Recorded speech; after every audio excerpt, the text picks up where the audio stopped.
భారతదేశంలో జరిగే అన్ని ఉత్సవాలలో అత్యంత విశిష్టమైన ఉత్సవం తిరుచానూరు శ్రీ పద్మావతి అమ్మవారి కార్తీక బ్రహ్మోత్సవం.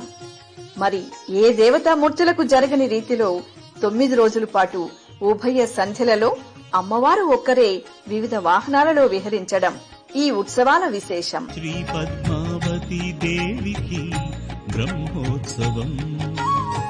తిరుమల శ్రీనివాస సార్వభౌముని పట్టపురాణి అయిన శ్రీ మహాలక్ష్మి దివ్యమంగళ స్వరూపంతో భక్తకోటిని కటాక్షించే కార్తీక బ్రహ్మోత్సవాలు నవంబర్ 28వ తేదీ నుండి డిసెంబర్ 6వ తేదీ వరకు ప్రతిరోజు మీ శ్రీ వెంకటేశ్వర భక్తి ఛానల్లో ప్రత్యక్ష ప్రసారం.